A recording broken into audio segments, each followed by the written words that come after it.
ನಮಸ್ಕಾರ ಸ್ನೇಹಿತರೆ, ನನ್ನ ಹೆಸರು ಮಂಜುನಾಥ್ ಜಾಲಿಮರ.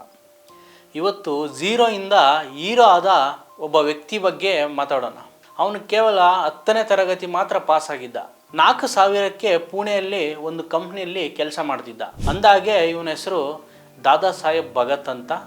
4,000ಕ್ಕೆ ಜೀವನ ಸಾಗಿಸೋದಕ್ಕೆ ಆಗೋದಿಲ್ಲ ಅಂಥೇಳಿ ಕೆಲಸ ಬಿಟ್ಟು ಇನ್ಫೋಸಿಸ್ನಲ್ಲಿ ಅಟೆಂಡರ್ ಕೆಲಸಕ್ಕೆ ಸೇರಿಕೊಳ್ತಾನೆ. ಅಲ್ಲಿ ಅವನಿಗೆ 9,000 ಸಂಬಳ ಸಿಗುತ್ತೆ. ಆದರೆ ಈ ಸಂಬಳ ಕೂಡ ಇವನಿಗೆ ಜೀವನ ಮಾಡಲಿಕ್ಕೆ ಸಾಲೋದಿಲ್ಲ. ಅವನಲ್ಲಿ ಏನಾದರೂ ಮಾಡಬೇಕು ಅನ್ನೋ ತವಕ ಇರುತ್ತೆ.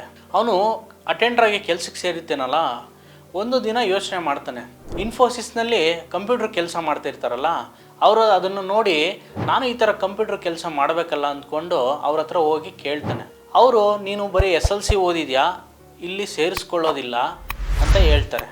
ಅದರ ಜೊತೆಗೆ ಅವನಿಗೆ ಒಂದು ಸೊಲ್ಯೂಷನ್ ಸಹ ಕೊಡ್ತಾರೆ. ನೀನು ಗ್ರಾಫಿಕ್ ಡಿಸೈನ್ ಮತ್ತು ಅನಿಮೇಷನ್ ಕಲಿ, ಅದರಲ್ಲಿ ನಿನಗೆ ಯಾವುದೇ ಡಿಗ್ರಿ ಕೇಳೋದಿಲ್ಲ, ಓನ್ಲಿ ಟ್ಯಾಲೆಂಟ್ ಮಾತ್ರ ನೋಡ್ತಾರೆ ಅಂತ ಹೇಳ್ತಾರೆ. ಅದನ್ನು ಇವನು ದಾದಾ ಸಾಹೇಬ್ ಭಗತ್ ಅವರು ಸೀರಿಯಸ್ ಆಗಿ ತೊಗೊಂಡು ಬೆಳಗಿನ ಜಾವ ಗ್ರಾಫಿಕ್ಸ್ ಮತ್ತು ಅನಿಮೇಷನನ್ನು ಕಲ್ತ್ಕೊಳ್ಳೋಕ್ಕೆ ಹೋಗ್ತಾರೆ. ನೈಟ್ ಟೈಮು ಅಟೆಂಡರ್ ಕೆಲಸಕ್ಕೆ ಹೋಗ್ತಾ ಇರ್ತಾರೆ. 1 ವರ್ಷದಲ್ಲಿ ಅವರು ಫುಲ್ ಗ್ರಾಫಿಕ್ ಡಿಸೈನಿಂಗ್ ಕಲಿತಾರೆ, ಫುಲ್ ಟೈಮ್ ಗ್ರಾಫಿಕ್ಸರ್ ಆಗ್ತಾರೆ. ಇದಾದ ನಂತರ ಏನಾಗುತ್ತಂದರೆ ಇವರು ಬೇರೆ ಎಲ್ಲೂ ಕೆಲಸಕ್ಕೆ ಹೋಗಲ್ಲ, ತನ್ನದೇ ವ್ಯವಹಾರವನ್ನು ಪ್ರಾರಂಭ ಮಾಡ್ತಾರೆ. ಪುಣೆಯಲ್ಲಿ ಒಂದು ಚಿಕ್ಕ ಕಂಪ್ನಿ ಸಹ ಓಪನ್ ಮಾಡ್ತಾರೆ. ಆದರೆ ಅದೇ ಸಮಯದಲ್ಲಿ COVID-19 ಬಂದು ಎಲ್ಲ ಕಡೆ ಲಾಕ್ಡೌನ್ ಆಗುತ್ತೆ. ಇವರ ಆಫೀಸ್ ಕೂಡ ಮುಚ್ಚಲಾಗುತ್ತೆ. ಅಲ್ಲಿದ್ದ ಕಂಪ್ಯೂಟರ್ಗಳು, ಬೇರೆ ಮೆಟೀರಿಯಲ್ಗಳನ್ನೆಲ್ಲ ತಗೊಂಡು ಹೊರಡ್ತಾರೆ. ಗೆಲುವು ಅಷ್ಟು ಸುಲಭವಾಗಿ ಯಾರಿಗೂ ಸಿಗೋದಿಲ್ಲ ನೋಡಿ. ದಾದಾ ಸಾಹೇಬ್ ಭಗತ್ ಅವರು ತನ್ನ ಹುಟ್ಟೂರಾದ ಮಹಾರಾಷ್ಟ್ರದ ಹತ್ತಿರ ಬಿಡ್ ಜಿಲ್ಲೆಯ ಒಂದು ಹಳ್ಳಿಗೆ ಬರ್ತಾರೆ. ಅಲ್ಲಿ ಸರಿಯಾಗಿ ನೆಟ್ವರ್ಕ್ ಸಮೇತ ಇರೋದಿಲ್ಲ, ಕರೆಂಟ್ ಇರೋದಿಲ್ಲ.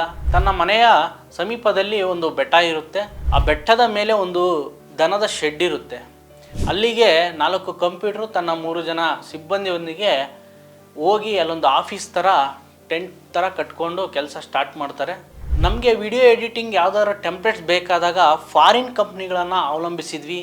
ಕನ್ವಾ, ಫ್ರೀಪಿಕ್ ಈ ಥರ ಮುಂತಾದ ವೆಬ್ಸೈಟ್ಗಳು ಇದ್ದಾವೆ, ಅದರ ಟೆಂಪ್ಲೇಟ್ಸನ್ನು ಒದಗಿಸ್ತಾ ಇದ್ರು. ಇವಾಗ ದೇಸಿ ಟೆಂಪ್ಲೇಟ್ಸ್ಗಳು ಸಿಗೋದಕ್ಕೆ ಪ್ರಾರಂಭ ಆಗಿದೆ.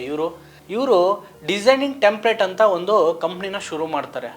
ಅದನ್ನು ಇವಾಗ ಚೇಂಜ್ ಮಾಡಿದರೆ ಡೂ ಗ್ರಾಫಿಕ್ಸ್ ಅಂತ. ಇವರ ಕಂಪ್ನಿಯಲ್ಲಿ editing software, logo, animation design ಮಾಡುವುದು, ಸೋಷಿಯಲ್ ಮೀಡಿಯಾ ಅಂದರೆ ಇನ್ಸ್ಟಾಗ್ರಾಮ್ನಲ್ಲಿ ಸಹ ಇವರ ಟೆಂಪ್ಲೇಟ್ಗಳನ್ನು ಬಳಸೋದಕ್ಕೆ ಶುರು ಮಾಡ್ತಾರೆ. ಇವರಿಗೆ ಮೇಕ್ ಇನ್ ಇಂಡಿಯಾ ವತಿಯಿಂದ ಪ್ರಧಾನಿ ಮೋದಿ ಸಹ ಪ್ರಶಂಸೆ ನೀಡ್ತಾರೆ.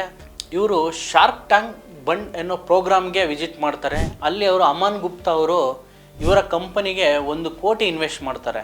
ಇವಾಗ ಅವರಿಗೆ 2025ಕ್ಕೆ ಅವರ ಕಂಪನಿಯ ನೆಟ್ ವ್ಯಾಲ್ಯೂ ಬಂದ್ಬಿಟ್ಟು 40 ಕೋಟಿ ಆಗಿದೆ. ಏನೂ ಇಲ್ಲದ ವ್ಯಕ್ತಿ ತನ್ನ ಪರಿಶ್ರಮದಿಂದ ಇಷ್ಟು ಎತ್ತರಕ್ಕೆ ಬೆಳೆದು ಬಂದಿದ್ದಾರೆ. ಇದು ಎಲ್ಲರಿಗೂ ಮಾದರಿ ಆಗಬೇಕು. ಹಾಗೆ ಇನ್ನಷ್ಟು ಇಂಟ್ರೆಸ್ಟಿಂಗ್ ಸ್ಟೋರಿಗೋಸ್ಕರ ಮರೆಯದೆ ನಮ್ಮ ಚಾನಲನ್ನು ಸಬ್ಸ್ಕ್ರೈಬ್ ಮಾಡಿ. ನಮಸ್ಕಾರ.